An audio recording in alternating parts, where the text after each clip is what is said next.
Film dibuka dengan tulisan yang menyatakan bahwa tahun 1823 di Afrika Barat terdapat kerajaan bernama Dahomey yang telah menobatkan seorang raja muda bernama Gazo. Kerajaan itu memiliki musuh yang kejam dan beringas, yaitu Kekaisaran Oyo yang telah bekerjasama dengan orang-orang Mahi untuk menangkap penduduk desa Dahomey dan menjualnya kepada pedagang budak Eropa. Kekaisaran Oyo memiliki keunggulan dalam senjata dan kuda mereka, tetapi Dahomey juga memiliki sekelompok prajurit elit wanita, yaitu Agoji yang dipimpin oleh Jenderal Nariska yang ditetapkan untuk melindungi kerajaan mereka. Dan dari sinilah cerita prajurit wanita itu dimulai. Pada suatu malam di desa Mahi, Nariska dan pasukan Agojinya melakukan misi penyelamatan terhadap orang Dahomey yang baru saja ditangkap oleh prajurit Mahi. Nariska dan Agoji lalu melakukan pembantaian terhadap sekelompok prajurit Mahi yang sedang berjaga.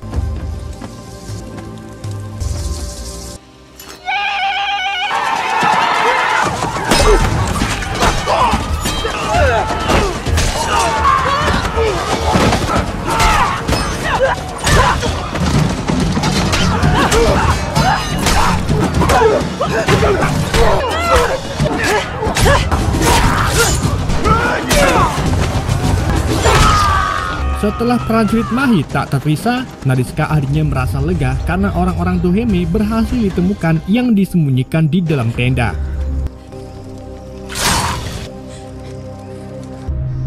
Di pagi harinya, Nariska menemukan seorang gadis yang menangisi jasad ibunya setelah dibunuh oleh prajurit Mahi. Nariska lalu mengambil gadis itu dan gadis lainnya yang tidak memiliki keluarga untuk dijadikan sebagai Agoji baru. The prisoners are ready to march. That can only mean Oyo soldiers.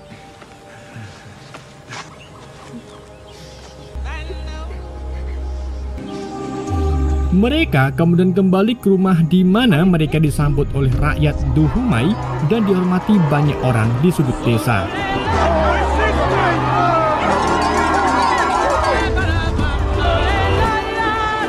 Sementara itu, kita diperlihatkan dengan seorang gadis bernama Nawi yang dibawa oleh orang tuanya ke seorang pria yang akan menikahinya.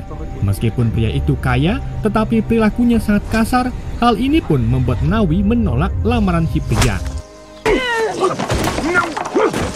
Namun bukannya mendukung putrinya, sang ayah malah marah kepada Nawi dan akhirnya memutuskan untuk membawa Nawi kepada Agoji. Setiba di pintu istana, sang ayah memberikan Nawi kepada salah satu prajurit Agoji bernama Isogi, di mana sang ayah menjelaskan bahwa Nawi susah diatur karena tidak mau dijodohkan dengan pria pilihannya. Agoji lalu menerima Nawi dan membawa Nawi masuk ke dalam istana.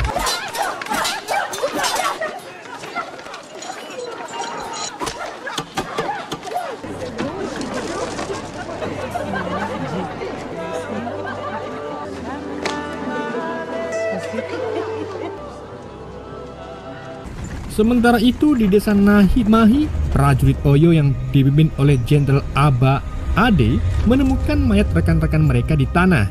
Jenderal Oba menghina prajuritnya karena membiarkan rekan tentara mereka dibunuh oleh wanita alias Agoji. Dan dari sinilah Jenderal Oba merencanakan langkah selanjutnya untuk melawan Dahomey. Sementara itu lagi, King Gezo berbicara kepada para dewannya untuk membahas ancaman Oyo. Di sana Nariska mengangkat perdagangan budak dan mengatakan itu memberikan bayangan gelap kepada kerajaan mereka untuk menjual rakyat mereka sendiri, dan sampai saat ini kerajaan mereka terjebak ke dalam lingkaran setan di mana Oyo mengambil puluhan orang Dahomey setiap bulannya untuk dijual ke orang-orang Eropa. Jadi Oyo mendapatkan banyak sekali upeti dan emas, sedangkan Dahomey mendapatkan sedikit bagian dan pelindungan dari Oyo yang perlakuannya sama saja dengan menjajah. Nariska pun mengusulkan agar Dahomey keluar dari lingkaran ini dan mengalihkan kemakmuran dengan menambang emas atau minyak sawit untuk diperdagangkan. Di situ sebagian dewan sedikit tidak setuju dengan Nariska karena hal itu bisa menimbulkan perang besar. Namun King Geso yang lelah direndahkan oleh Oyo menerima usulan dari Nariska dan memberitahukan Nariska untuk menunjuk kepadanya berapa banyak minyak sawit yang dapat mereka hasilkan sebelum dia membuat keputusan keluar dari lingkaran. Setelah rapat dewan selesai, Nariska dan tangan kanannya yaitu Amenza memberitahu kepada rekrutan baru Agoji bahwa mereka akan bertarung dan berpotensi mati untuk kerajaan mereka. Beberapa wanita yang ingin hidup normal kemudian pergi, tetapi kelompok besar termasuk Nawi memilih untuk tetap tinggal demi kerajaan mereka. Keesokan harinya, para wanita memulai pelatihan pertama mereka dengan diberikan sebuah tali. Nawi merasa bingung karena menurutnya tali bukanlah senjata. Nariska kemudian menegur Nawi dan memberinya pedang. Ia mengizinkan Nawi mencoba memenggal patung kayu itu, tetapi pedang itu terlalu berat untuk Nawi sehingga ia tidak mampu memotong kepala patung itu. Nariska kemudian merebut pedangnya dan memenggal kepala patung dengan sangat mudah sehingga Nariska mengatakan kepada Nawi bahwa mulailah dengan hal-hal yang kecil. Di hari berikutnya, para wanita melanjutkan pelatihannya dengan berlatih menembakkan senapan dan mempelajari keterampilan dalam bertempur.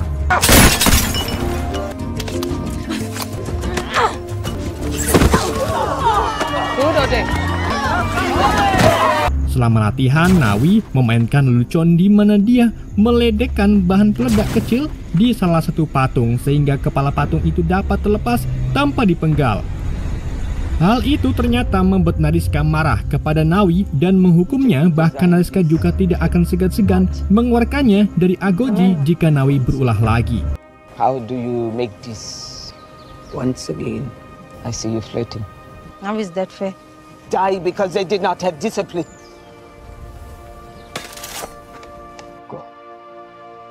Nariska tidak sengaja menyaksikan Nawi sedang melatih keterampilannya seorang diri, dan dari sinilah Nariska mulai memiliki naluri bahwa Nawi gadis yang pantang menyerah. Keesokan harinya saat Agoji dan prajurit Dahomey sedang latihan bersama, tiba-tiba Jenderal Oyo datang ke gerbang kerajaan untuk berkonfrontasi dengan King Geso. Kedatangan Jenderal Oba ke sini yaitu untuk memesan upeti dan menuntut 40 prajurit Agoji untuk dijual ke orang Eropa. Tetapi King Kenzo menegaskan bahwa ia hanya mengizinkan 20 Agoji saja.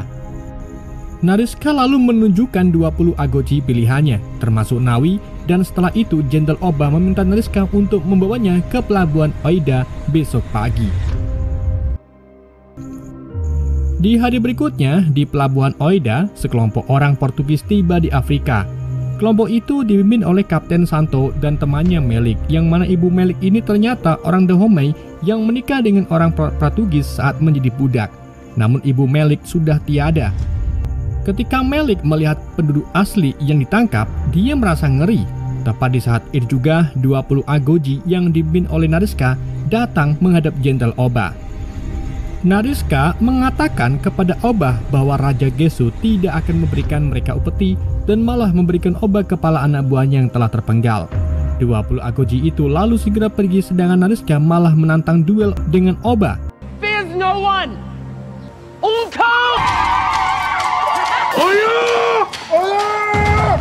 Nawi yang melihat itu pun membantu Nariska dengan menutup gerbang Oyo sehingga pasukan Oyo tidak dapat membantu Oba.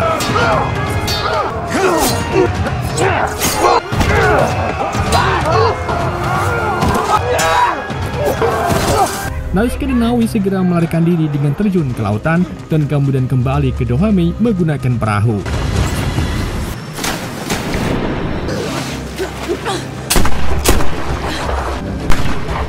Begitu menepi, Nariska malah memarahi Nawi karena Nawi menyimpang dari rencana mereka. Cut your own throat. Melik dan orang Portugis lainnya kemudian pergi ke Dahomey untuk bernegosiasi. Saat Melik adus di air terjun, ia dihampiri oleh Nawi yang sengaja mengambil pakaian Melik. Melik berbicara dengan bahasa Dahomey yang membuat Nawi terkejut. Melik lalu menjelaskan bahwa ibunya orang Dahomey. Melik kemudian segera pergi tepat saat Kapten Santo datang menemui dirinya. Singkat cerita, rombongan akhirnya tiba di kerajaan Dahomey. dan menghadap Raja Gesso untuk membahas bisnis perbudakan. Namun sebelum itu Gesso menyuguhkan mereka turnamen kecil di mana peserta pelatihan Agoji melewati rintangan yang melibatkan semak-semak berduri, memanjat dinding, melawan musuh, dan akhirnya memenggal salah satu patung.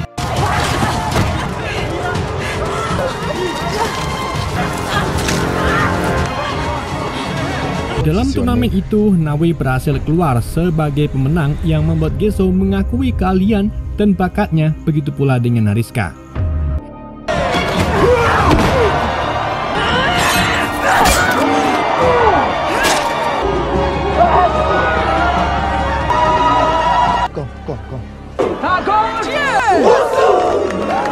Ketika Agoji dan Nariska merawat luka diri di tubuh Nawi, Nariska sangat terkejut ketika melihat sesuatu di lengan belakang kiri Nawi.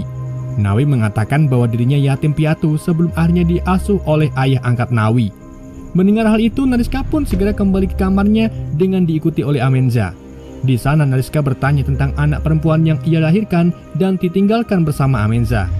Amenza menjawab bahwa anak itu telah ia berikan ke penampungan saat berumur 2 tahun. Nariska pun terkejut dan mencurigai bahwa Nawi mungkin adalah anak itu. Sementara itu di sebelah sana, Nawi diam-diam menemukan Malik yang berada di balik gerbang. Malik lalu memberitahu Nawi kalau dirinya akan berkemah di hutan dan minta Nawi untuk menemuinya di sana. Pada malam harinya, Nawi pergi secara rahasia untuk menemui Malik. Setelah bertemu, Malik memberitahu bahwa Oyo akan bekerjasama dengan suku lain untuk menyerang Dohmei. Nawi kemudian pergi menemui Nariska yang sedang mandi. Nawi memberitahu rencana Oyo yang akan mengepung Dohmei bersama sekutunya. Setelah itu, Nariska mendekati Nawi dan bercerita tentang bayi yang ia lahirkan di hutan. Dan bayi itu ternyata hasil pemerkosaan Oba. Dan setelah melahirkan, Nariska sangat ingat saat dirinya melukai lengan kiri anak itu dan menancapkan gigi hiu ke dalamnya. Sambil berkaca-kaca, Nariska lalu mencuil lengan Nawi dan mencabut gigi hiunya untuk membuktikan bahwa Nawi adalah putrinya dan juga putri Jenderal Oba. Nawi pun terkejut dan pergi dengan tidak percaya.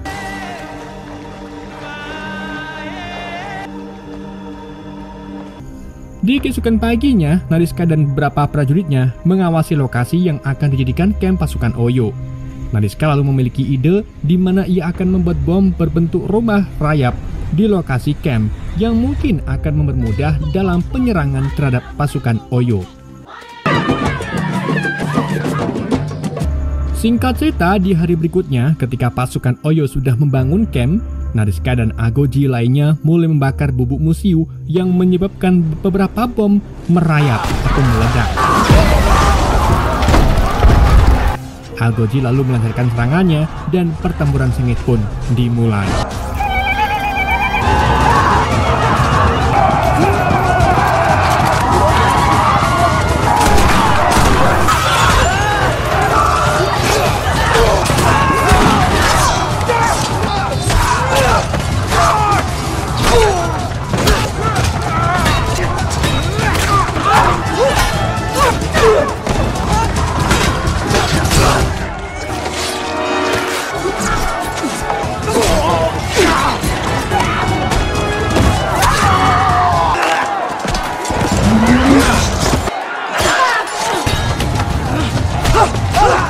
Pertempuran itu menyebabkan banyak Oyo dan Agoji tewas dan menyebabkan beberapa wanita termasuk Agoji dan Nawi ditangkap. Setelah pasukan Oyo mundur, Nawi diangkut ke gerobak menuju pelabuhan. Ia mengetahui bahwa temannya yang bernama Fumbe juga ada di sampingnya. Nawi kemudian menyuruh Fumbe melarikan diri dengan jatuh ke tanah. Setibanya di pelabuhan, Nawi menemukan Izogi duduk melamun. Izogi berencana bunuh diri karena lengannya patah dan tidak bisa lagi melawan musuhnya. Tetapi Nawi memberi Izogi semangat dan memperbaiki kembali lengannya yang patah. Fumbe kemudian kembali ke Dohmei dan memberitahu Nariska tentang rencana Oyo untuk membalaskan Agoji, serta keberadaan Nawi yang ditangkap oleh Oyo. Mendengar hal itu, Nariska pun berencana untuk pergi menyelamatkan Nawi. Tetapi ia dilarang oleh King Gezo karena besok Nariska akan diangkat menjadi Raja Agoji. Ketika orang Eropa datang, para tawanan Izogi dan Nawi memulai pertarungan melawan mereka. Tetapi Izogi ditembak mati dan mati di pelukan Nawi.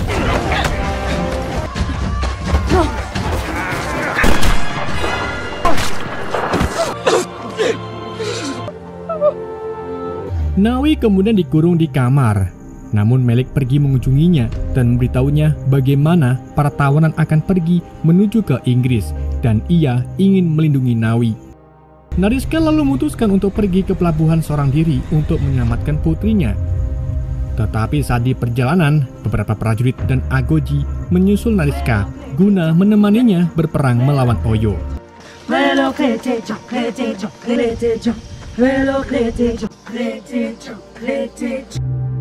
Saat tibanya di pelabuhan, pasukan Nariska membakar kamp Oyo dan menyerang orang-orang itu sebelum membebaskan para tawanan. Sedang di tepi pantai, Melik menyalahkan Santo dan melepaskan para tawanan. Hal itu pun menyebabkan mereka menyeret Santo ke dalam air di mana mereka memukulinya dan menahan kepala Santo di bawah air sampai meninggal. Nariska akhirnya bertemu dengan Oba dan keduanya pun terlibat duel yang sangat sengit.